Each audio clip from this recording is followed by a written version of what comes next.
Are we there yet? What about something cooler? Oops, that's better. Are you ready for the slopes? What? What about homecoming? This reunion's gonna be cold. People still say that? All right, let's go to this family reunion.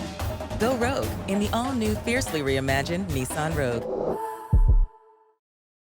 Hi, I'm Jen Butler, Director of Government Relations for Zillow. Our mission is to give people the power to unlock life's next chapter, which starts with providing data and information to help them find a home. Right now, due in part to the pandemic, there's an extreme shortage of affordable housing across the country. For every 36 affordable rental homes available, there are 100 households who need one. Now, our platform can help by providing information about where to find affordable homes, but for many people, finding the home is only part of the battle. When they do find housing, more than 5 million people in the US rely on the Federal Housing Voucher Program, also known as Section 8, to pay for it. These are exceedingly low-income households, and 70% of them are people of color. There's no federal law that prohibits landlords from discriminating against applicants who use vouchers, but some cities and states do have these laws. For low-income renters, knowing their rights can be really confusing. That's why we created our local legal protections feature. Starting today, Zillow rental listings will display information on whether there are laws that protect renters who use vouchers from discrimination. It's the latest in our ongoing effort to empower our customers with the information they need to move forward with their lives. Last year, we released a similar feature identifying which cities and states have laws that protect people who identify as LGBT from discrimination. Zillow's commitment to advancing fair housing means we are continually investing in technology that helps all of our customers find a home that they love, regardless of their circumstance. Thanks to the NNPA for your continued partnership, and I hope you have a successful and productive Midwinter conference. Thank you. Public service journalism is important because it puts the person first. And if our reporting doesn't reach an audience, that means that the truth does not get out. And so the faster we can get the truth out to the public, the faster we can get to healing our communities and making sure that you are able to live here forever and live a respectable life of your choosing.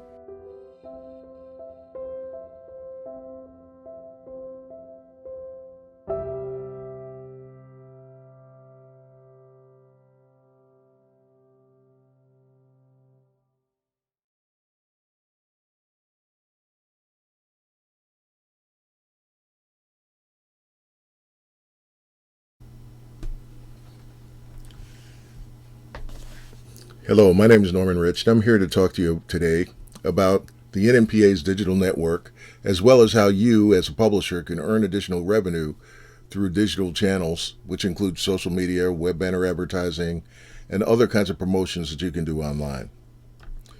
First, a little bit of background on the NNPA's digital network. It's the largest, most influential Black-owned media resource in America. We deliver news, information, commentary to over 20 million people each week. Now, it used to be that number was just about print, but actually we've exceeded that number online. And increasingly, we're delivering many more readers online than we are in print. And in addition to that, these interactions take place across a wide network that operates in 38 states of the country, multiple cities, and increasingly abroad as well as our readers become more and more international. Our average weekly traffic per site across our network reflects a wide range of visitor and ad and page view metrics. But if we look at the aggregate, we're doing roughly 15 million, maybe a little bit more across the whole network, page views per day, which a multiple of that would lead to how many banner impressions we're able to deliver. And that goes from between sites that are small, that are doing maybe 2,000 page views, all the way up to other ones that are doing millions of page views or hitting millions of visitors. And on average, we've got about 130 to 150 sites that make up the network. The metrics that we know we're driving from Black Press USA go to an average page views for a visitor of little over 3, which is really dramatic in that the industry average may be just 2 or just under 2. So we deliver consumers to advertisers using our unique ability to reach African Americans where they are. That means where they live, where they work, where they play and worship. And we're not just delivering things in silos, but we're able to integrate our messaging across print with events. Many of our publishers are doing things that are event related, direct response, and online solutions. The inventory comes in many different forms. And when we say inventory, we're talking about this is what the advertisers are buying. Okay? So that includes people who can work on their computers, on their phones, and their websites. We're able to deliver content through RSS feeds, blogs, instant messaging applications, social apps, email, and event marketing. So in addition to things like NMPA.org and Black Press USA, which we refer to as NMPA branded properties, advertisers benefit tremendously in being able to reach out to you as a publisher through one source. The network structure that we provide to them facilitates, on their side, national and regional as well as local ad buys. And often the same advertiser is looking for that kind of variety. They may want one buy to go nationally. They may want another one where they're focusing on the West Coast or on the East Coast, or they're picking certain markets that they're using tests for. So that's pretty effective. And additionally for them, we can do some things that include content sharing opportunities with third-party websites and content providers. In other words, often they may come to the table with a partner or another solutions provider, and we can certainly integrate with them. Some of the features, benefits, and services of the network: seamless integration and ease of use. Advertisers are able to buy a run of network. That means they come in and they say, hey, here's my banners. I want them to run from this point to this point. We negotiate a budget with them, or they can look at things that are a lot more specific, like a run of category package within the network.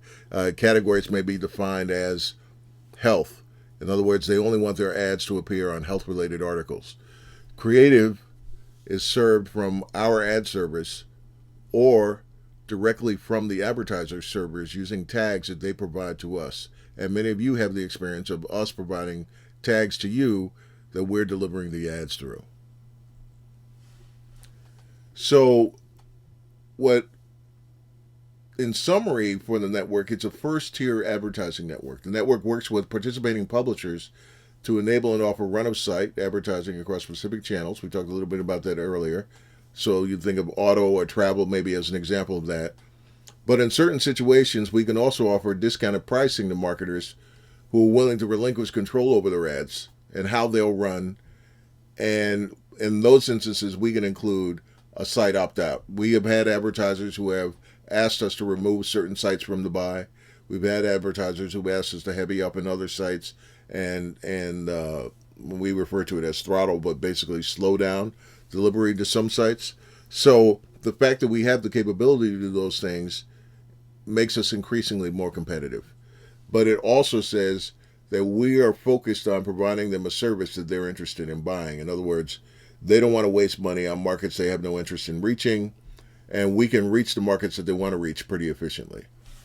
The network also includes the capacity to deliver programmatic ad buying over a platform that enables the advertiser to actually not only decide on what kinds of structures they want the programmatic buy to fall within, but also includes the ability for them to determine what kind of device they want to reach programmatically and what kind of medium they want to reach. So mobile, a phone versus desktop, video only, social.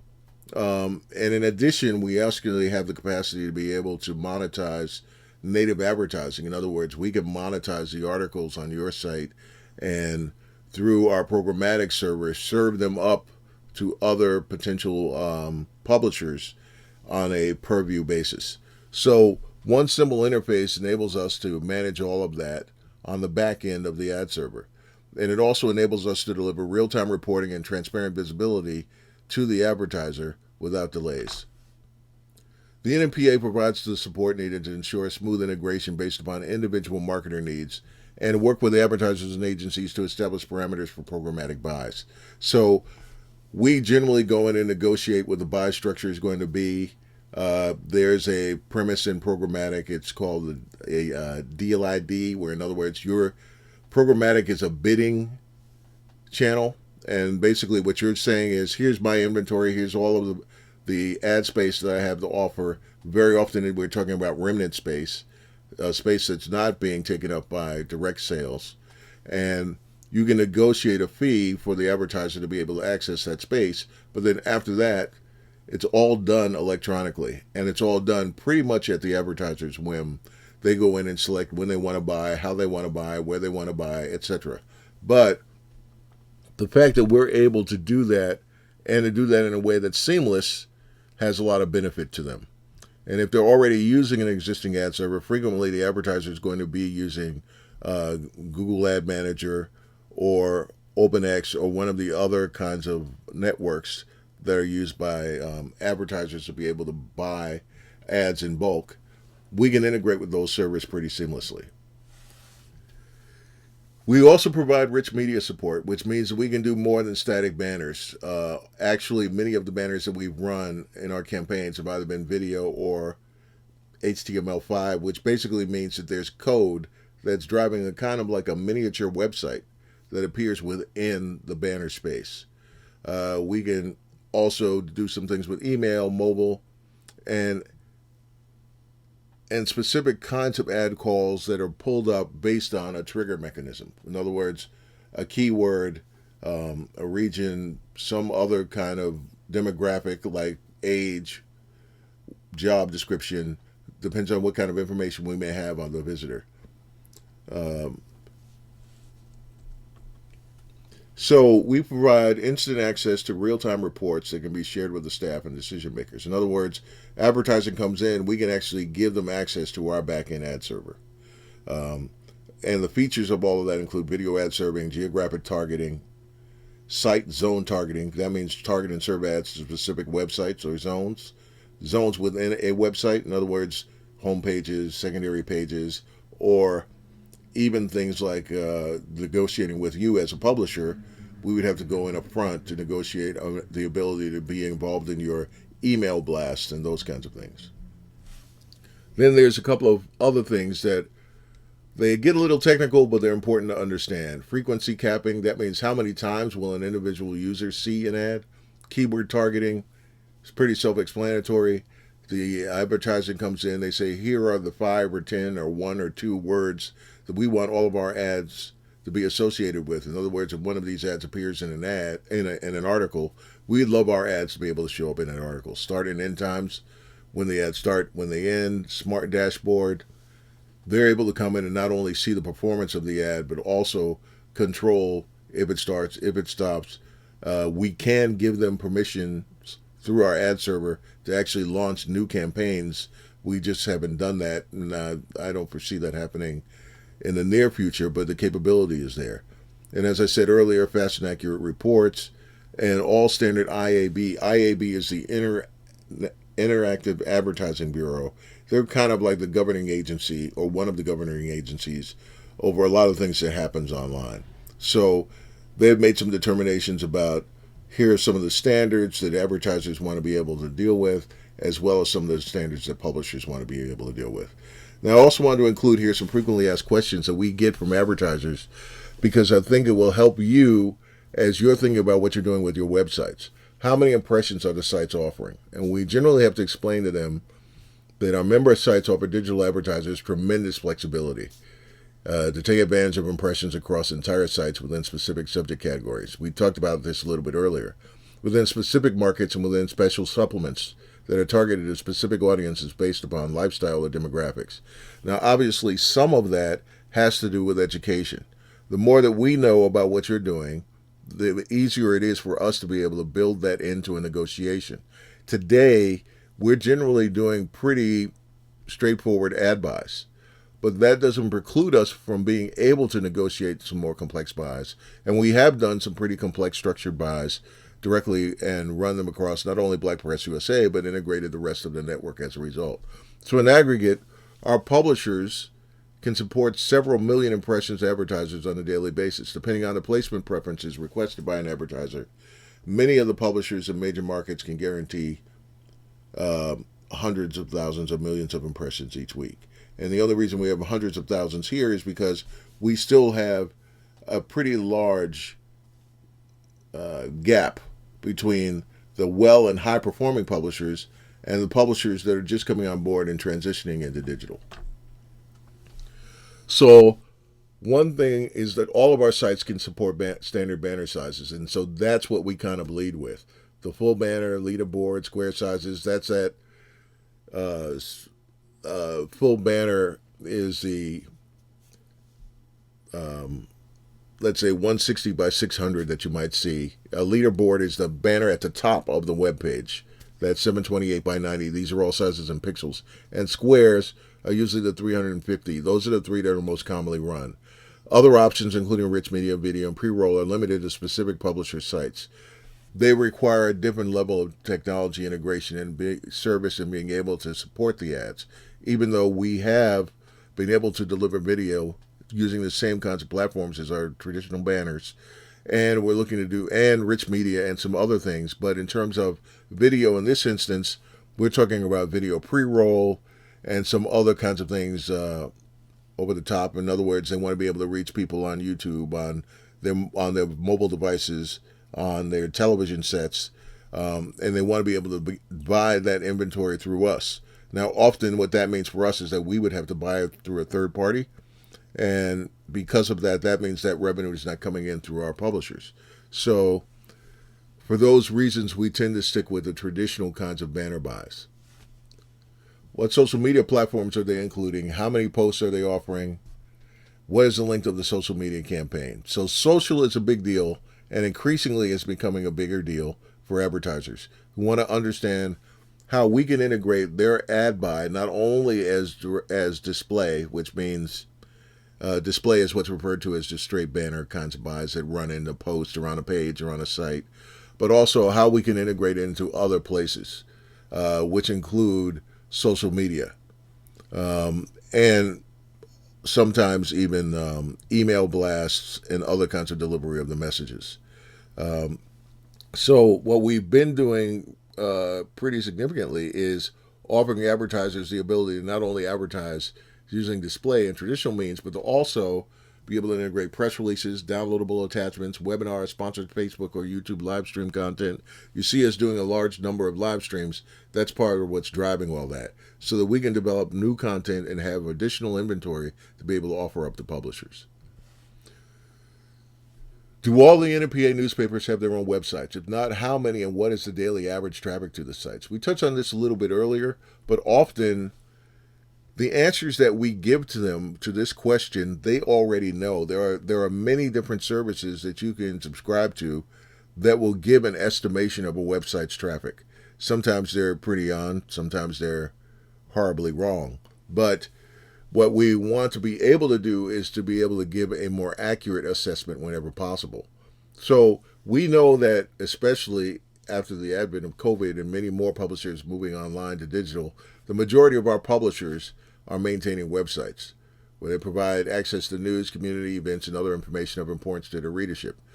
So we not only are trying to go in and buy media through the publishers, but we're also, as I said, the live streams will be an example, trying to develop other kinds of content that will enrich your site, drive more traffic to the site, and enable you to be able to channel that into additional dollars.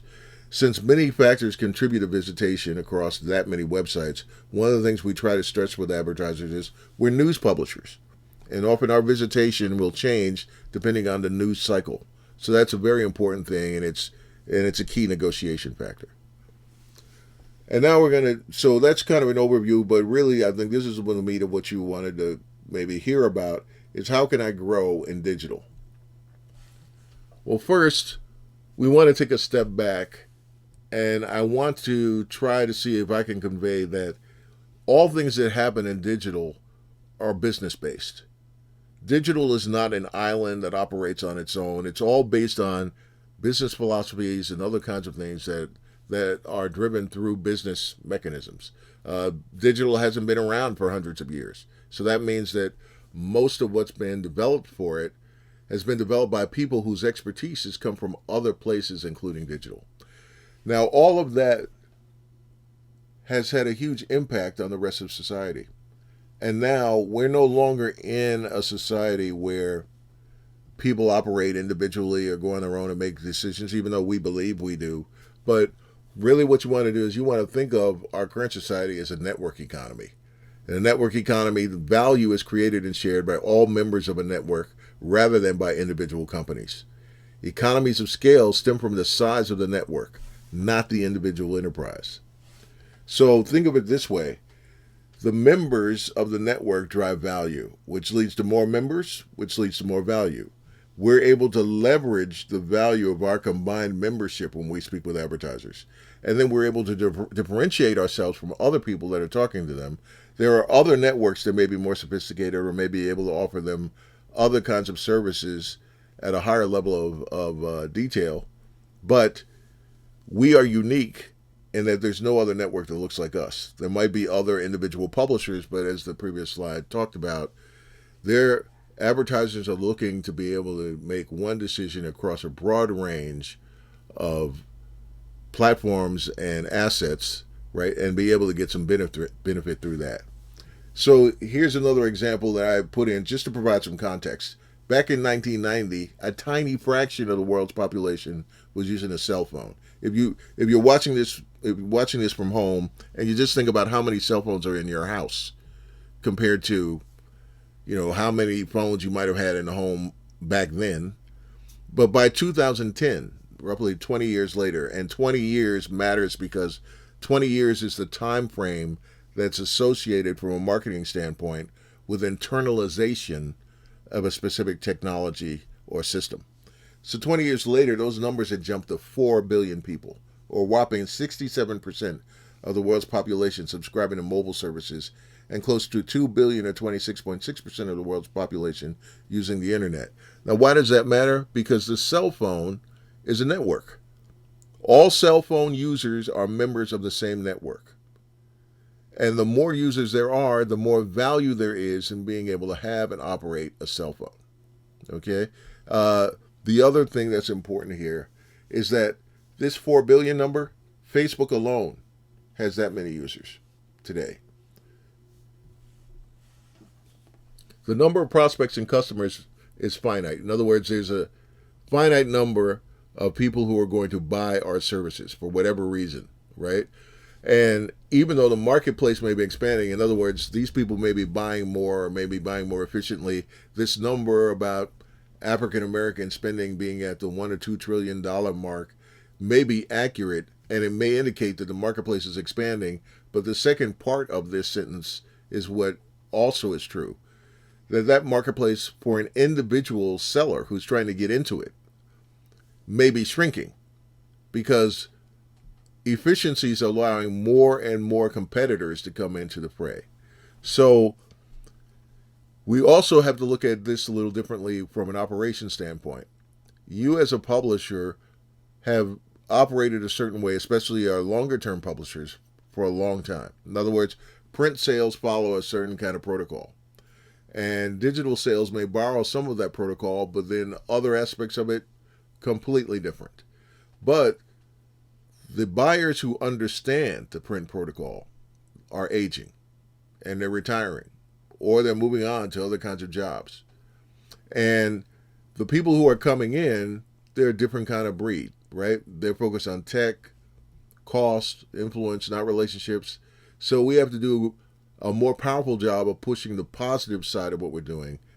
Often because they're going to be skeptical. They may say, well, the internet's our friend, but you never know for sure whether it's accurate. They are used to manage everything from review to selection. I'm no longer directly involved, and we're seeing that happen more and more, that these buying decisions, like programmatic, for example, are not even being made at the human level. Okay, often they're being automated. So when we go into these markets, we go in with that understanding. And often, yes, we can talk about the people and we can talk about the age and we can talk about the significance and we can talk about the uniqueness. But when we talk digital, we often have to talk about the math.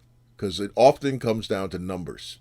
So you've heard me use the word impression a lot of times when we're talking, or as I've been talking through this presentation. An impression is an estimate of the number of people in a particular advertisement is reaching, and may be counted in different ways depending upon the way the ad is situated on the page, as well as the number of times the web page where the ad appears is shown. A minimum number of impressions, 3 to 7, are required before the message registers in the mind of the viewer. Now, why does that matter? That matters because it helps to understand the science of why advertisers spend in order to basically capitalize on that science as a seller of advertising. The minimum number climbs based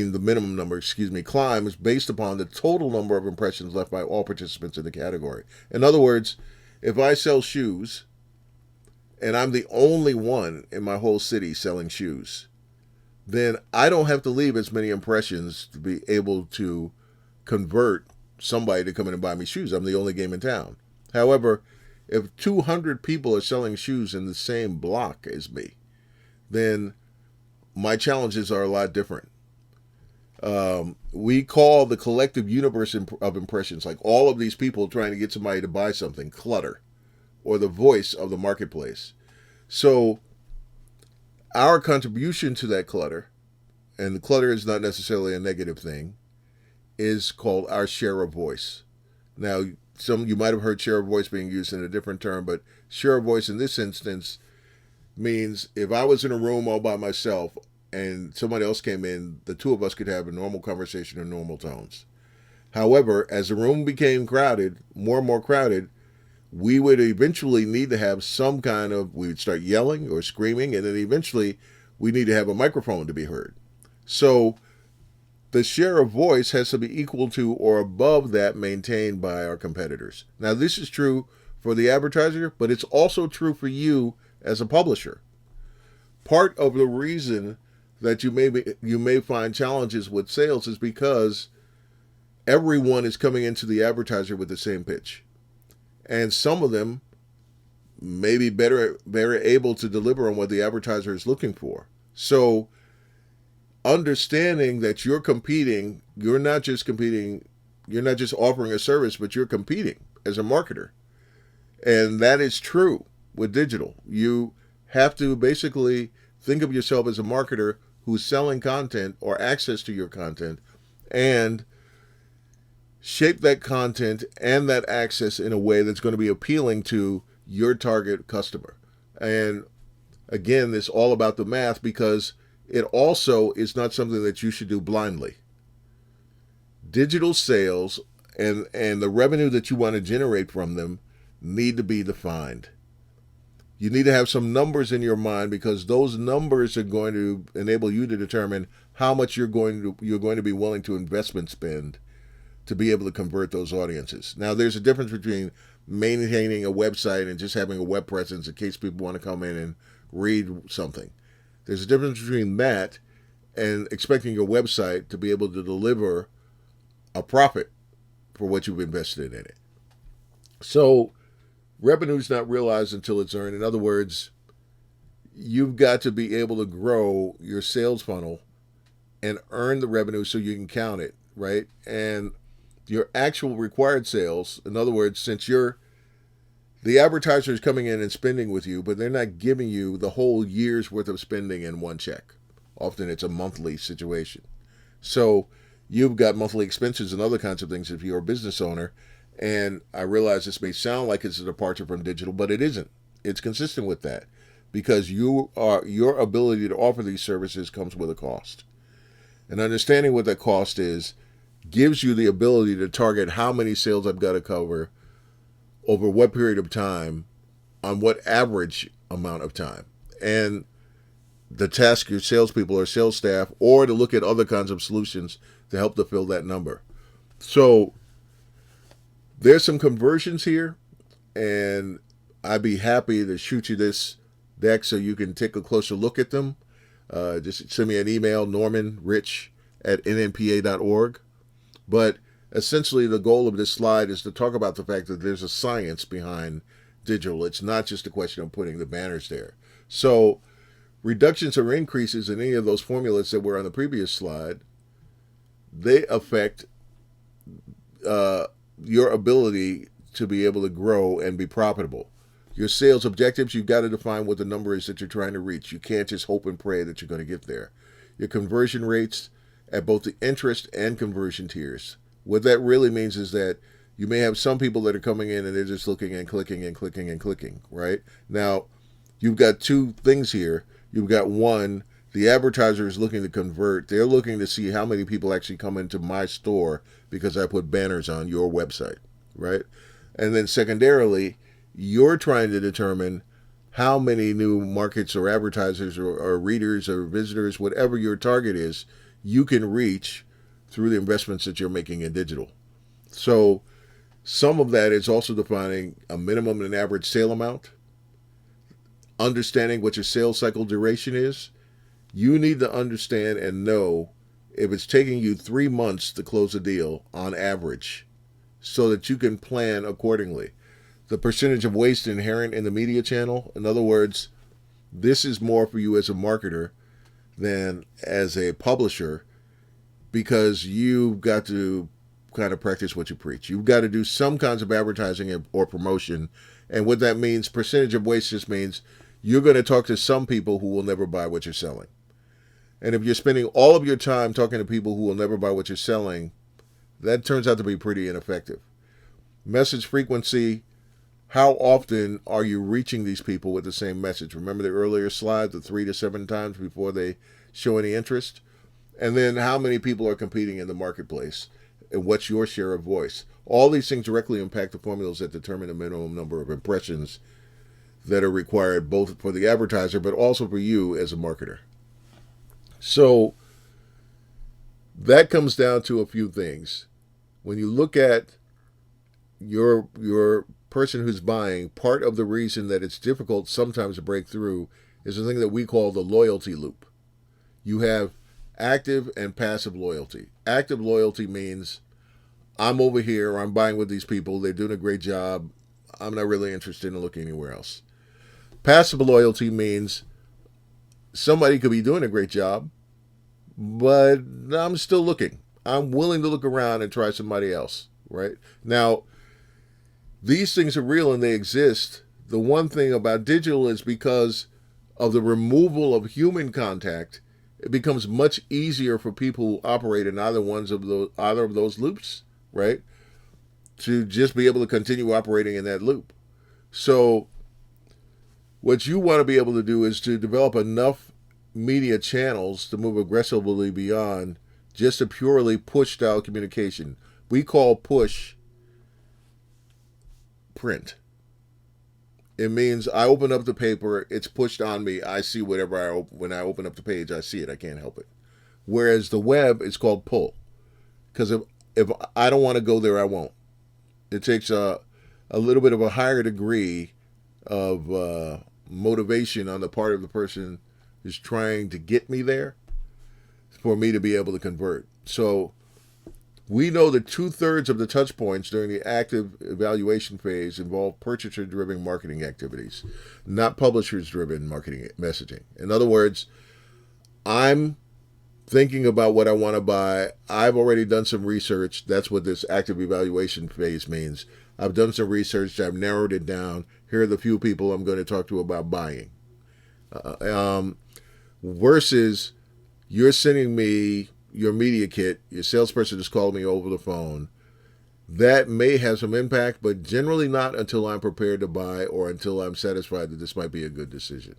So things that helped with that are internet reviews, word of mouth recommendations from associates and coworkers, as well as direct interactions with knowledgeable sales staff and recollections of past experiences. In other words, I come in, I have a good experience with you, I'm more inclined to have another good experience with you. That's why sometimes it's good to be able to package up your digital offering and have some kind of a trial or some kind of an early entry fee or some kind of a reduced price for them to get on board, especially if it's a new customer. In other words, you're thinking about selling a product or a service. You're not just thinking about ones and zeros. 1/3 of those touch points involve company-driven marketing. So if you're not doing any marketing, you're going to fail. There's no way that you can compete against a powerhouse who's trying to take your business away, right? If you're not out there trying to fight against them and market. Traditional marketing remains important, but the change in the way purchases make decisions means that publishers must also evolve. Now, we've got some things here because what we find is that many publishers are leaving money on the table. So maybe this gets to the heart of what we wanted to really talk about. We send over, on average, 3 banners, 3 different banner sizes each time. But often when we go to the publishers to your sites, we only see 1. So let's say that banner was paying a $9 CPM. On this page, if you ran 3 different banners, you'd be able to drive revenue beyond the $9 because each one of those banners is paying a $9 CPM. Additionally, we see that often publishers are placing all of their ads below the fold. Below the fold means at the bottom of the page where nobody's going to go. Now, you need to understand that advertisers do not want to pay for ads that are never seen. And the fact that digital is electronic, those tags enable them to know that their ad was, we call it, viewed. It was not viewable, right? And frequently we're in the place of having to negotiate around that because the insertion orders and other things that the NMPA has to sign, basically the advertiser is protecting themselves against delivering a lot of dollars for impressions that no one has ever seen. So you have to consider that as well. How much of your inventory you're placing above the fold, how much of your inventory you're actually capitalizing on. When you have an actual ad buy, you want to be able to maximize the benefits of that buy. And then you also want to think about how does this all break down? So we look, you put 1 banner above the fold, it's $10. If you put 2 banner ads in there, which kind of touches on what I was talking about earlier, that immediately doubles the number. If you put 2 banner ads below the fold as well, that could be $40 if you have content that's compelling enough for people to scroll down. So now that $7 or $9 CPM that I understand that several publishers may not be happy with becomes really a $40 negotiated CPM if you take advantage of it. If you think about the page itself as kind of, it's almost like a supermarket in that how supermarkets have those aisles that you walk down. Well, those things in the aisles are not just there for dress. They're there to expand the amount of floor space that is there in the supermarket, the amount of square footage that they can use to sell in. Your website is just like that, okay? You've got some square footage. Really, we call it pixels per inch. In other words, your site costs you a certain amount to operate, and understanding how much of it is designed to be able to show content versus how much is designed to sell ads helps you to understand whether you're making money or losing money on it. It's not just we've got a website and I'm not making any money. It's we've got a website and I'm not doing what's required to be able to make money on the site. Additionally, there are other types of ads that you can run on your site. And these are just some examples of them.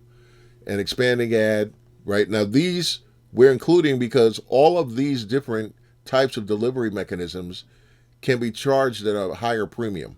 And I should also say before I go farther, the average CPM that an advertiser wants to pay is between $4 and $6, right? Really, they would love to be between $2 and $4, but on average, they're going to be $4 to $6. We tend to negotiate $6 would be the floor, and we try to get up as high as $12. So we're immediately going in at double the price for things that are not as sophisticated as what we're about to talk about. So expanding ads start at one size within a standard ad placement on a web page, then expands over the page content automatically when a user interacts. Then there's the thing that's called an interstitial. Many of you have experienced this. You go to a page and something pops up over the content. Now, there can be a lot of things that cause that trigger, but generally advertisers are willing to pay that for that at a premium if you can measure and deliver it consistently and you can meet some of the criteria in terms of how it's delivered.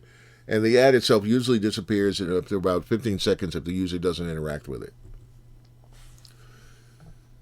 Banner with a floating panel. This delivers a banner and an interstitial creative to one web page at the same time. You can open and close the interstitial creative from the banner creative, right? So you've seen that sometimes the banner will have a little bit of a message. A window will pop up. The window might have a video, might have something else in it. It might even be like a small little store that you can actually buy some stuff from. And you can actually control that through the banner or through the pop-up. Tandem. These are two synchronized ads. We often refer to them as roadblocks or site takeovers. The units can talk to each other and synchronize their animations so they look like they're one working unit. Advertisers will certainly pay a premium for the ability to come in and do a takeover, which means maybe all of the banners on your homepage or maybe all of the banners on your whole site are their banners for a certain period of time. Or this roadblock situation where they control two prime key areas of real estate above the fold, and they negotiate that for a certain period of time. And push down. This starts as one size on top of the page, and then it expands and pushes the content down when the user interacts with it. You see less and less of this because this really is more on a desktop kind of device. You might see it every once in a while on a tablet, but on a phone or another kind of mobile device, this doesn't really have a tremendous amount of benefit. So you wouldn't see this as much today as you might have seen it in the past. But there are certainly certain advertisers that are willing to pay a premium for your ability to deliver this. And your ability to deliver this means that you can get creative about the offerings that you're making to an advertiser. We're going to touch a little bit on social media. I realize I might seem like I'm hopping around here, but we've got two big subjects that probably could have been a whole conference all by themselves. So we're just trying to cover over a few things. Publishers who are active on social platforms should provide all content posted to their websites to their social audience. And the truth of the matter is, you should do it to the website first. You shouldn't hold on to the content until you publish the paper, because you want to reach the people where they are, when they are there, and increasingly they are there with their mobile device no matter where they are. The mobile device enables them to be connected with the world from anywhere. So some of that includes social. By being able to publish to social platforms, you could also monetize that publishing. Social media campaigns generally supported by directing viewers to digital content hosted by the publisher or to a link provided by the advertiser. Post quantities and length of time supported are negotiated on an individual basis with advertisers. In other words, advertisers will pay you to be able to leverage your social media content or your social media platforms. But additionally, you can monetize those platforms from within those platforms. Facebook has an advertiser network. YouTube pays for people who pays based on views of people who are looking at your content. So with thousands of platforms available for social media and marketing, business objectives are easily lost in that technology. What you've got to do is align your business objectives, platform functionality, and user audience demographics. That's essential to your social media strategy success. Just often I hear publishers say to me, well, I brought this young person in to post to my social media, or I brought this young person in to manage my website. Now, there's nothing the matter with young people, right? But young people often don't understand the business mechanics behind how these things have to work. And so that means if you're going to have a younger person in there, the strategy and everything else that surrounds what they're doing, you have to be sure to define that. So what you want to do is think about your media strategy, your social media strategy, in three kind of big buckets: share, converse, in other words, communicate, it's a two-way street, and discover, right? And that's whether you are doing blogging or you might work a relationship out with some bloggers. In other words, what I'm saying here is you want to go, you don't have to reinvent the wheel. You can partner with people who are already active and have already been able to generate some followers, some people, many likes, right? They're on a bunch of different platforms, what they do all day. But what they don't have is your reach and what I talked about earlier, your earned trust with a certain marketplace and your ability to talk to advertisers. So frequently they are sitting there and they're wondering, how can I be able to drive more revenue? You can provide a solution for that.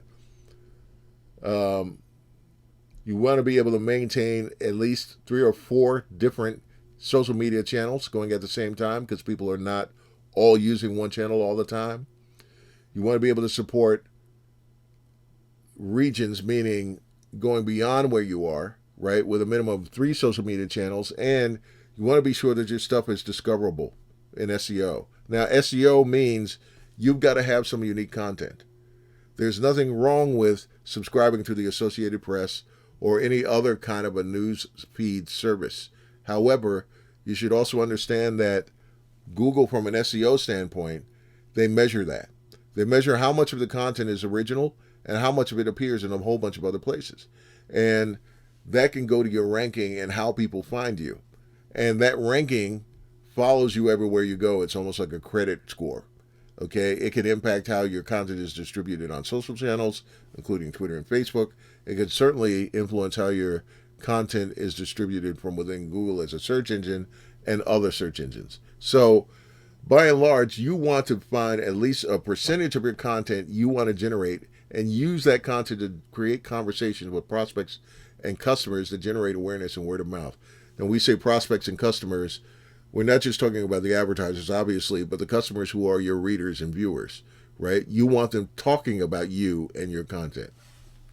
So we talked a little bit. These are some tips, some things you can try and do to be able to do more with social media. Blogger relations. Develop a PR influencer program, proactively reaching influential bloggers with your story, who are then picked up virally across the internet. In other words, you've got a story to tell, or they may have stories to tell. It's a give and take relationship. You can partner with them to be able to help to distribute their content, but you can certainly leverage them for interesting articles or other kinds of points of view pieces that you're writing about that they may want to be able to cover. Commenting on influential blogs. Encourage publishers, SMEs, those are subject matter experts, to post comments on influential blogs, helping to build relationships with bloggers and awareness for publishers. So you're going to go in. I know that a number of publishers run, for example, a lot of content about education. And you're kind of, in a way, hoarding that content because it's only available in your print publications or on your websites. But the opportunity exists for you to be able to reach out to other people who are producing education content and to share your content, either by commenting on, being a guest appearing on, writing a featured article for, sharing content periodically, republishing their content, right? All of those things are helpful to you because you're leveraging what other people are already doing, and that's all beneficial. Utilize the latest tools, multimedia, social links, and tags to help press content to be found and used online. It is increasingly mechanical, the web. Very often, and we have this conversation often at an NPA where I'm explaining, we're trying to work around the algorithms of these social media platforms that we do not control. The arbitrary rule sets that they may want to put in place. So you have to be aware of all those things, and you want to be able to use the latest kinds of tools, integrate as many of the links as possible, etc., so that your content can be part of the mix. And then SEO, optimize your press releases, white papers, etc. for search engine and offline, online campaign integration. It's a little hard to optimize a news article for SEO, even though the headlines can be done. But certainly that's not the only kind of content that you produce. And you want to be aware of keywords and other kinds of elements that are searchable to make sure that they're included in the content. One tip that I would advise is you don't want to do the least when you're making a post. The way that WordPress works, you have an area there for categories and tags. Those tags can be used to enhance your SEO, as well as those categories if they're defined properly. So when you make a post and you only tag 2 things and you only put in a couple of categories, right? it may make it feel like it's faster, but it actually, in the long run, it's not doing you any good, because the likelihood that that post is going to get picked up and seen by somebody who may be searching on a category that you're writing about, but that you didn't include in those areas, just increases dramatically, especially since there's so many other people that you're trying to compete against. So unless you provide high quality content and compelling experiences that people have become accustomed to, right? In other words, now that's part of the cost of entry, the value of your content can be lost. This is another thing I often hear publishers say: we are producing excellent content. We are producing excellent content. And you very well may be producing excellent content, but you're not producing excellent content in a vacuum. There are other people who are also producing excellent content. So it's not just the content, it's everything that surrounds the content. You might need to take a step back and look at the design of your website. You might need to take a step back and look at the usability of the site. You might want to bring in a focus group. They'll go through the site and tell you what they like and what they don't like. Engaging, interactive, and content-rich experiences attract prospects, build loyalty, and spread the word about the quality of a site, the viewing experience, and the content itself. Now, you hear me talking about sites, you don't hear me talking about digital because of the point that I made earlier. When I say digital, I mean the banners and buying and advertising, because part of the point that I made earlier is a lot of that has become mechanical. And a lot of that is going to be driven by the quality of the product offering that you're making. So it's critical that you have an effective product to be able to sell to, that the person has something that they feel proud about being associated with. And part of the reason for that is, as I said earlier, the old way of buying is going away. Those people are retiring, they're going away. It leads to the emergence of new faces. Technology breeds new customers. Choice gives them a lot of power. The customer is never satisfied. They're like, I can't get them satisfied. I'm not happy with this. I'm not happy with that. Even service stars like FedEx have people complaining all the time. Think about it. They're getting a package from across the country to you the next day. People are not satisfied. So you want to be able to define the competitive edge that distinguishes you from everybody else. And then you want to be able to leverage that to be able to reach more audiences. And I would also kind of warn against just blanketly doing things that are kind of mass marketing. In other words, you're sending out email blasts, every day you're sending out an email blast. However, there may not be anything distinguishing you in that blast or enabling somebody else who sees that blast to say, hey, I want to be associated with this. You always want to have a balance between providing value to the person who's receiving the blast and leveraging it as an ad platform. I often receive many blasts from publishers in my inbox, and they're just a glorified ad collection, right? But when you ask people to sign up, you often say to them, register to receive the latest news or updates from, and you put your name in.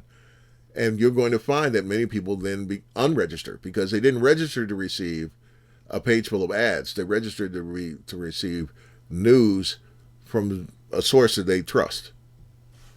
So you want to be able to provide them service, but service with choice. Customers understand value. And you may start off with only a few that really appreciate it, but those few will tell other people. Service model customers want a choice when they want it and on the terms they want. That is a big difference, okay? You're going to find one of the things when we talk about digital buys internally, I make the point that generally the advertiser already has a budget. They know what they want to spend. We're there to negotiate the terms. Sometimes we can negotiate the rates, but generally the large amount that they're spending has already been defined. They expect to share in savings, price breaks, other incentives. Customers are willing to pay more for full service. So what you can often do is package up the banners with other things. Like we package up banners with advertorial distribution. We package up banners with social media. Now we've been packaging up banners with sponsorships for the live streams that we've been doing. So you want to get creative in how you're offering things, but you also want to be able to say something like, these live streams, the sponsorship for these live streams would be XYZ thousands of dollars. However, if we can work something out, we can discount the live stream portion in exchange for you buying the whole bundle. They can appreciate that. But then afterwards, you've also got to be able to deliver and perform. So real-time organizations, now we're talking about you as a publisher, what your mindset's got to be, you got to put the customer in the driver's seat. Customers may not always be right, but basically the customer is the one who's sending over the checks to enable you to send the checks. Create a customer environment of information, assurance, and comfort. Digitally, you've got to be able to deliver metrics. Even if you can do all of the other things that I talked about, you're competing with other providers who can deliver metrics all the way down to how many hours, how many minutes, this is how many dollars, this is how many people who came to our site went and then bought your product. So understand you may not be in that place right now. It's somewhere that you've got to grow to, and we could certainly help you get there. Provide anywhere, anytime access to them. Dynamically serve your customers with content, interaction, and dialogue. In other words, don't just get out there, but constantly communicate with them, whether you're doing that through email, whether you're doing that because they can come in and check on what's going on the back end, or they can do their own self-reporting or governing. But you want to be able to then come back after it's all over and provide them with a report or some kind of other kind of information that delivers added value. This is how we perform better than our competitors did. And then ask them what they're looking for. Gain their feedback for new and improved offerings, because they're sitting there saying in their minds, I wish I could do this, I wish I could do that. Sometimes you just got to ask them, and they'll tell you what you need to do to be able to do more with them. So in terms of all of this, it means that your web marketing is going to be taken to a new level. It's expanding beyond traditional websites and attracting customers via banner ads and reciprocal links. And you're moving towards sophisticated buyers, new customers, by improving access to all information at any time. 4 elements are driving that. And this is kind of a summary of what we've been talking about through the whole presentation. The market, shifting demographics to align with mainstream customers. That's not just a question of different people who are buying. It's a question of different people who are living, different people who are out there interacting with customers, and the impact that those people have on other people. Timing, continuing expansion, conversion to web-based systems. You've got to begin to move in that direction. This does nothing to remove the value of print. You want the web to be as valuable, if not more so, than the print. And maybe you might need to think of them as 2 separate things, but whatever is the case, you've got to begin to move to web-based systems the same as the rest of the world. When we do our banking, the majority of us are not going into branches anymore. We're picking up our phone and we're doing it online. Which goes to the next one, behavior, increasing the shift to continue online ordering, training, fulfillment. This is going on. And to be able to benefit from digital, you've also got to be a part of that new way of thinking, new way of behavior. All of that leads to value. The cost of establishing a global reach continues to decline with reduced service and product costs. In other words, people are no longer just thinking about what I can do next on the block, what I can do around the corner. They're thinking about how they can expand around their city and nationally and even internationally. So that's continuous evaluation on your part. User behavior, what are they doing? Tracking what they're doing. Occasionally put together surveys and send those out. You know, those surveys can also be monetized. You might want to look at developing a customer advisory panel. Here are some people that you trust who've been long-term customers who you can feel comfortable with, talking about what kinds of things do you need to do to improve and expand your business. And this conversation is not just limited to one side of the business, but the whole thing, but especially from a digital perspective. And then media measurement. As I said earlier, being able to deliver against the plan versus actual impressions, plan versus actual CPMs being cost per thousand, percentage of click-throughs, cost visit, cost acquired customer. Some of these things, those lower 3 of the last bling of bullets, we don't necessarily push with clients, but our competitors do. And so it's something that we have to reach for. So you're going to face SEO challenges because the majority of services offered are not offered exclusively. SEO means people who are finding you online. Competitors and others are using the same keywords to describe similar service offerings. You've got to be able to differentiate yourself. And innovations that differentiate publishers must be able to focused on. Meta tags, content. Now, all of these things may sound technical, but the web is technical, right? But what you're trying to do is differentiate your site from everyone else's.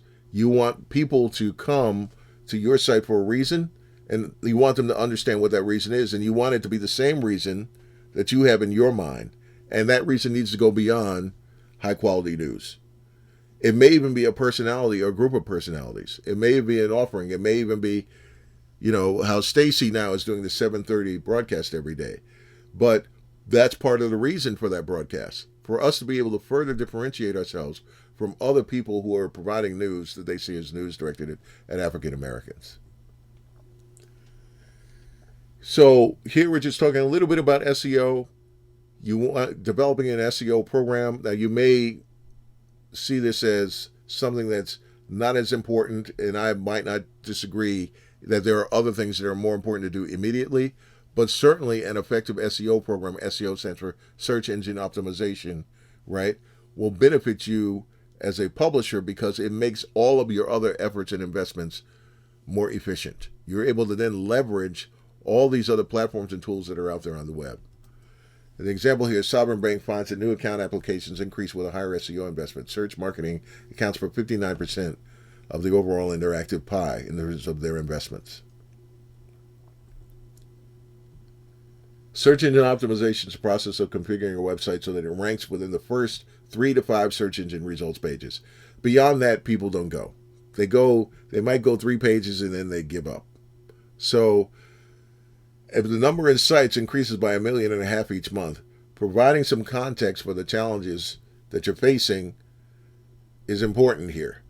So the website elements that affect optimization include entry and exit pages, page titles, site content, graphics, and your website structure. And this will be something else that I'm happy to discuss with you in greater detail if you want to give me a call or drop me an email. So form follows function. To ensure that our sites are competitive within search results, our websites must include elements of search engines used to confirm relevance. There's no guarantees you can do a lot of this, but as I said earlier, you're not doing it in a vacuum. And the odds are good that just achieving purely organically driven SEO results can take anywhere from 3 to 6 months because you're fighting an uphill battle.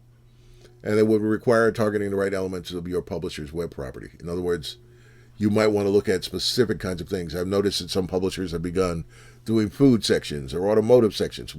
It's a reason that we are trying to put a lot of car content out there for you to be able to leverage some of that car content and be able to differentiate yourself that way. SEO requires an ongoing investment in time, as do all of these things. You're really getting into this for the long haul, not for the short haul. So here are some success factors and measurement for you. Success factors increase in visits to your site. These are things you can measure. How many times the same visitor is coming back, not just the rate in terms of how often, but the frequency, how quickly between visits, and the number of return visits, the engagement, how much time do they spend on the page, and how many pages do they visit. What we find in our metrics for Black Press USA is they are reading the entire article. And as I said earlier, they're visiting more than 3 pages every time they come. If you have downloads and other kinds of things, in other words, these are things that are interactive. What are they clicking on? You give them something to do when they're there. Registrations were available. Click the email links if you have any, or any other kinds of things that are like that on your site. And cross-pollination of content consumption just means you put something out there in an email blast, you put something out there on social media, you put something out there in one channel or another, and you see people interacting across all these different channels. And visits to experts and insights, this is really just about content that you may decide to put on your site. An advice column. I know a lot of publishers run columnists that are commentators. Well, commentators are experts providing unique insights. And if you find that a specific commentator that you're running content from is getting a lot of visits or a lot of interactions, you may want to try and speak with them about doing something else. Maybe you can do a live stream with them. Maybe you could ask them to come on to your social media channel. Maybe you can interact in a different way on their social media channel. So there's a lot to kind of dig in here. I can appreciate that, some of this will need some follow-up. And as I said, I'm happy to do so. You can feel free to email me at normanrich@nnpa.org or give me a call at 757-292-7513. And we will make this actual PowerPoint available for you as well. Enjoy the rest of the conference, and thank you for listening. Hi, I'm Karen Carter Richards, Chairman of the Board for the National Newspaper Publishers Association. Today would not have been possible without the support of our corporate partners and sponsors. We thank each of them for supporting the NNPA. Please join us later this evening at 7 p.m. Eastern Time, 6 p.m. Central, 4 p.m. Pacific Time for an hour of especially produced entertainment for our pleasure and enjoyment. We will now hear a list of our partners and sponsors from our President and CEO, Dr. Benjamin Chavis. Once again, we thank all of our corporate partners and sponsors for the 2021 NNPA Midwinter Conference. We thank General Motors, Pfizer Rare Disease, Reynolds American, RAI, the Bill and Melinda Gates Foundation. We also thank Wells Fargo, AARP, the American Petroleum Institute, API, Zinger News Service, Zillow, Nissan, and we thank all of these sponsors to help make today possible.